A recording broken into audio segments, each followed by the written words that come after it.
नाव विवेक बाळकृष्ण पजे आणि आज मी तुमच्या समोर संस्कार ही खरी संपत्ती या विषयावर काही बोलणार आहे.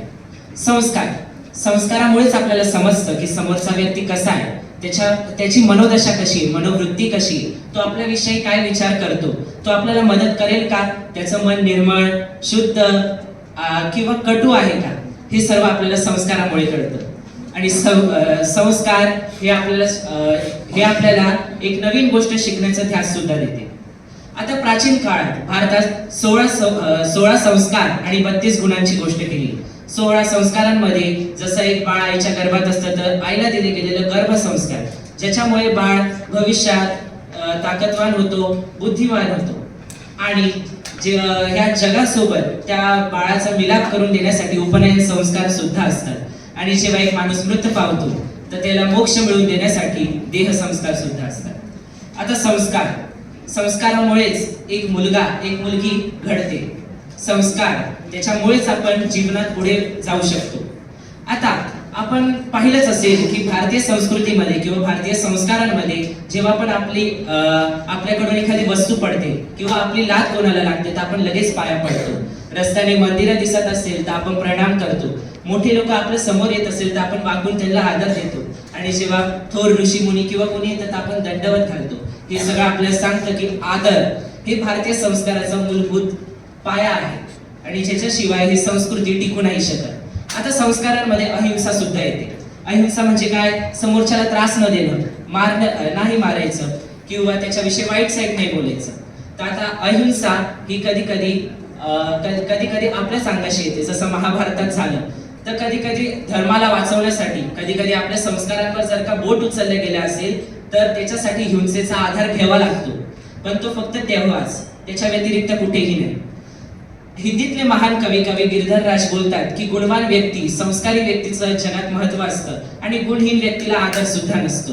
हे आपल्याला सांगतं की पुरातन काळापासून संस्कार ही महत्वाची गोष्ट ठरली आहे. आता संस्कार अख्ख्या जगाला माहिती की संस्कार हे आईच्या गर्भातून मिळतात.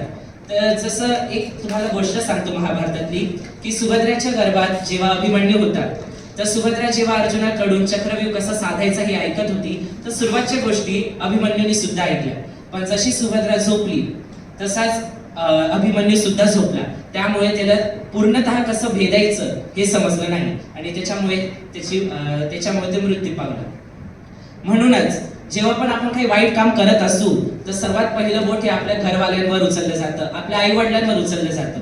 आणि आजकाल हे फार वाढत चाललंय. लोकांना त्रास देणं, मारणं, शिवीगाळ करणं हे साधारण होत चाललंय आणि ह्याच गोष्टीला आपल्याला अडवायचंय, त्यांना बंद करायचंय. हेच आपले संस्कार असतात. आणि जेव्हा पण तुम्ही एखादं नवं काम करत असाल तर पहिले विचार करायचा की हे आपल्या संस्कारात, आपल्या तत्वात बसतं का, आपल्या गुणांसाठी शोभतं का, जर का आपण हे काम केलं तर समाजाला फायदा होईल का तोटा, आपल्या घरीदारी आपला अपमान तर नाही होणार, आपल्या आई वडिलांची मान खाली नाही जाणार ना, हे सर्व आपल्याला पाहावं लागतं. आपण बोलतो अतिथी देवो भव, म्हणजे काय? पाहुणे आपले देवा समान असतात. हे पण आहे भारतीय संस्कार. कधी पण पाहुण्यांना आपण आपल्या घरवाल्यांसारखं नाही मानत, त्यांना एक उच्च दर्जा देतो. त्यांच्यासाठी आपण मिष्ठान बनवतो, वेगवेगळ्या गोष्टी त्यांना जेवायला देतो आणि राहायला सुद्धा. वसुधैव कुटुंबकम हे पण भारतीय संस्काराचीच एक वाक्य जे सर्वांना माहिती आहे. वसुधैव कुटुंबकम म्हणजे काय? सर्वांना आदर मिळायला हवा, सर्वांना प्रेम द्यायला हवं आणि सर्वांविषयी सद्भावना ठेवायला हवी.